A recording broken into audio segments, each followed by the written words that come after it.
Welcome to Mean Age Daydream with me, Brian McWilliams, where we're going to be making some jokes, laughing out at broken world, but also laying out some philosophy for the future, how we can fix this mess we're in and have a great time doing it all with a Mean Age Daydream.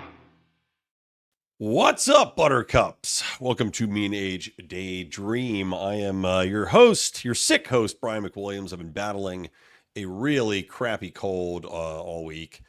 You know, as happens, I fought off so many. I had been doing so good for months, but no, finally got it. So whole house is sick. Gotta love it. But we have some things to talk about, so I'm going to bang through, do a short pod for you guys so you're not left in the lurch here, and then I'll be back with a regular episode next week. We are going to do the first episode podcast tonight as well, by the way. So fortunately, I have co-hosts for that, and I don't have to do as much talking, which is nice. But anyway. So, we've got some things to talk about. The new chair of the Libertarian Party is Stephen Nicolia. He and I just spoke this morning, actually, and we're going to have some longer talks, obviously, because of the way I am feeling. But it's going to be interesting to see, you know, I think that he's got some good takes on where he wants the party to go. Of course, I'm going to miss Angela. She and I have a wonderful relationship as friends and also as coworkers. So I'm sad to see her go, but I'll have more on what is to come with the Libertarian Party, you know, my role in that moving forward as things progress. But interesting times are, of course, afoot, starting with Donald Trump's statement that the United States should take over Gaza and the Gaza Strip. Now, this is, I just tweeted out, and by the way, you know, of course, you can follow me at Brian McWilliams on Twitter, but I had probably for me, the most viral tweet I've ever put out, which was a tweet stating that, I'll read it verbatim. If I can find it. Why can't I never find? I'm trying to find my own tweet and somehow it's buried in here. Can't find it. Wonderful. Fun times. I'll sum it up. So basically saying, hey, you know, the fucktard libertarians out there, nobody said that Donald Trump was going to be perfect. Nobody said Donald Trump was going to have the embodiment of libertarianism on his sleeve at all times. Nobody said or thought that he was going to be puritanical in a libertarian mindset, in his politics, in anything. We knew he was going to do some things we are diametrically opposed to. We also knew that he would probably, and already has done things that we had been trying to achieve for a decade or longer. Case in point, Donald Trump stating that the White House was preparing an executive order to abolish the Department of Education. Holy crap, we've been asking for that since its inception, which of course was also by executive order. So all these idiots that saying, oh, you can't do that. Yeah, you can. Yeah, you can. It's how it got put into being. It's how it could get taken out of being. The Department of Education is one of the biggest jokes and hoaxes ever perpetrated on the American population. It has seen nothing but a detrimental effect on students, on outcomes, on basic learning, reading, math, the 3 R's, reading, writing, and arithmetic, which I've always hated that. The 3 R's. It is funny, I guess. But, oh, here you go. I bring it up now. Yeah. And by the way, funny thing about this tweet, Liz Wolfe, of all people, retweeted it. Didn't never expected to get a Liz Wolfe retweet in my life. Not that she have any animosity per se, but because of the animosity from Reason against Angela McArdle for so long.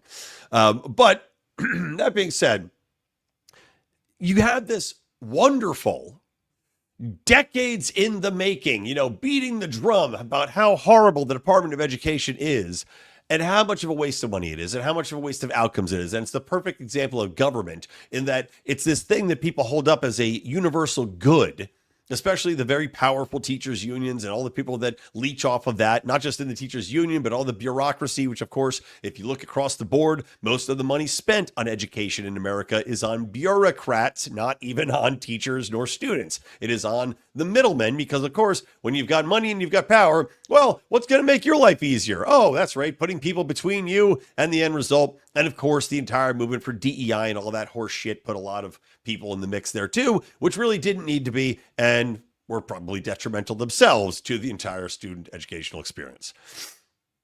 So you've got Donald Trump saying, we will abolish the Department of Education, right? You've got Elon Musk in there with Doge talking about, this dismantling of USAID, which we're going to talk about in a minute, another giant scam. And then you've got Trump. And this is to the point of my tweet here. He's going to do things that we like and he's going to do things we don't like. Coming out, hosting a joint press conference with Bibi Netanyahu, and then saying that what we're going to do is move the Palestinians out and relocate them to other countries, which, by the way, is problematic to begin with. And I, to be perfectly honest, had a similar concept in mind wherein Egypt would take over the Gaza Strip, and then maybe they could take in those people and refugees could go into those other countries. But I thought to myself, who's going to take in the people from the Gaza Strip? I mean, I know the art of the deal, right? And I hate everything about the tariffs that Trump's put out there. But look, he uses them as a negotiating tactic. The question is going to be what happens with the Chinese tariffs of 10%. But, you've got these... I guess, maybe he'll try to negotiate deals to pressure people to taking these refugees, but who's going to want to take in people that are completely destitute, that are potentially terrorists, right? And I'm sure you can figure out some of them, but not all of them. And you're asking other nations to take in the people from Palestine. And then what? We're going to take it over? And Trump is, of course, an Israel drum banger. And maybe there's a chance for MAGA to push back on that and try to resurrect the, hey, keep us away from Israel. We don't need to fund this entire ridiculous operation over here, this country that's freestanding, which is also the greatest cyber threat to America, FYI, as reported by our own agencies. Maybe they can pressure him to back off of it, but okay, let's say we take over Gaza. Let's say we somehow actually do relocate, whatever it is, millions of Palestinians. Are we going to pretend that the United States, under Donald Trump, with who was a huge backer of Israel, isn't just going to turn that over to Israel? I mean, and honestly, if I'm being honest, I think that would be preferable to the United States controlling it, from my perspective, because I have no interest in being involved in Gaza. I have no interest in funding it. I have no interest in rebuilding it. I have no interest in policing it. I have no interest in sending our troops, our military, our infrastructure over there. Which, of course, maybe it'll get pared down under a Doge and we'll not, pay $400, $500 for a hammer like we were doing for decades. But why would we want Gaza? Why do we want it? What does it gain us? Nothing. A headache. More trouble. Do we think that the people there are just going to give up this homeland, they fought to keep, that they're pissed off about it's being eroded constantly by Israeli settlements? We're just getting into a brand new Afghanistan. Why the fuck would I want that? Why would anybody want that? And why would Donald Trump think that that's a good idea? It baffles the mind. It really does. So that's the yin and the yang, I guess, when it comes to Donald Trump, is this constant battle between the good and what we would never have been able to even glimpse, honestly, under almost any other presidential candidate. And I mean that very authentically. I can't name another candidate other than Ron Paul. Maybe, and Rand Paul, I suppose, who ran. But who else? Mitch McConnell? Not Mitch McConnell. Mitt Romney? Mitt Romney's not destroying the Department of Education. He's not going to talk about unmanning the deep state and tearing down the potential of the FBI and, naming Tulsi Gabbard into his cabinet and RFK Jr. There's no one else who is going to have the perfect combination of being a lame duck president, which Donald Trump is, right? Trump is not going to have another 4 years. And yes, I know there's some BS about, no, that's not spending anything. Trump's got 4 years. He's basically looking at this as, he's on a mission from God. It's like the Blues Brothers. We're on a mission from God. And he's going to get as much done as he can possibly get done to try to put the country on the right track per his purview. And thank God we do have people like an Angela McArdle who has his ear. And thank God Thomas Massie does have Donald Trump's ear again. And thank God Tulsi Gabbard has his ear. And that there's some rational world in which we can rein this in. And Elon Musk, avowed now libertarian Elon Musk, who regularly tweets out Rothbard and Mises, is in there trying to pare back the power and scope of an authoritarian government that is abusing its people and enriching special interests and other countries at the detriment to the population. So on that, and by the way, this is going to be a very short episode. So on that note, I'm like already cold sweating. I'm cold sweating right here in my sickness. It's awful. God, I hate being sick.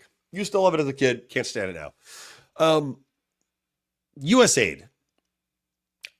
Has there been a greater removal of a mask from the Democrat Party, from political and corporate media institutions than USAID?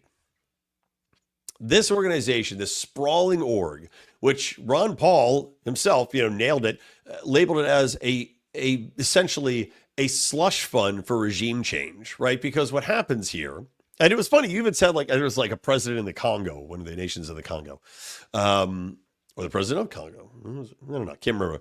But he was out there saying, good, get rid of USAID, because he goes, none of that gets to us. Nobody's getting that money. It's all being funneled to different slush fund programs and different NGOs that are, of course, in the pockets of Washington, friends, family, relationships. It's all going this way and that way, used to secretly fund, rebel groups for regime change under the guise of aid. And so, you might see the 1% that actually is food and water and rations going toward war-torn regions, but the vast, vast majority of it is simply used as payouts of buy-offs, of corrupt ways in which to force people to do what the United States wants, or to, I guess, deprive them to force that same amount of change, right? If you have a war-torn region, you say, well, we're going to pull all of this out if you don't do what we want. It's the same thing. And for Democrats to say that, this dismantling of USAID, which, by the way, let me lay out some of the other things. USAID also went to fund all sorts of Democrat bullshit. It also went to fund all sorts of media. Like there was a big story about it funding the BBC. Well, it funds the BBC charity. Why are we funding the British Broadcasting Channel's charity from USAID? And also, $8.1 million from USAID went to Politico.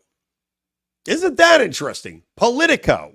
Now, Politico, of course, pretends it's neutral, but is very much in the tank for your Democrat machine. So it's fascinating that they get all this money, especially in an era where media institutions and corporate media are bleeding money because nobody really wants to read them as much anymore, that they're getting $8.1 million of USAID. And I'm sure that Politico has written no fewer than 15 stories about how their entire civilization will collapse without USAID backing it. So, to go back to the main point here,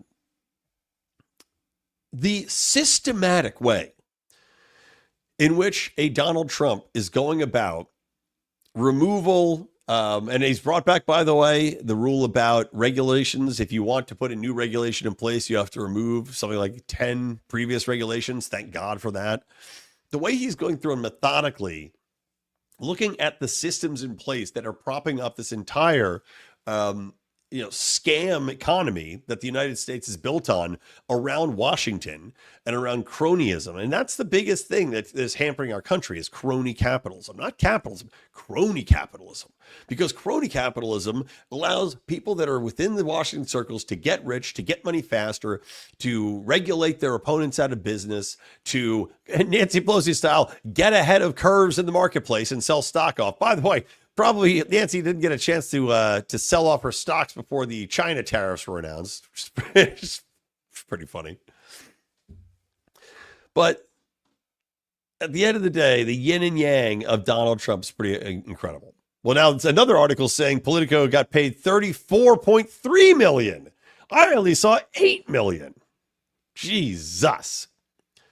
How can media be independent if this is the case, right? How can it be independent? Oh, okay. That's it. I'm going to end here, guys. Apologies for the short ep. I just have been going through it, and it's been brutal. I put off shit for like 2 days to try to get stuff done today, figuring I'd feel better, and then I was just up all night sweating and tossing and turning. That sick where like your entire body, my tips of my toes hurt. Ugh, awful. Okay, that's it. From me, Brian McWilliams from Mean Age Daydream, from the Lions of Liberty Network. Keep those electric eyes on me, babe, and keep that ray gun to my head. We will be back with a full episode next week, and I will be doing the first episode podcast later today, so check that out too. All right, bye. Talk to you later.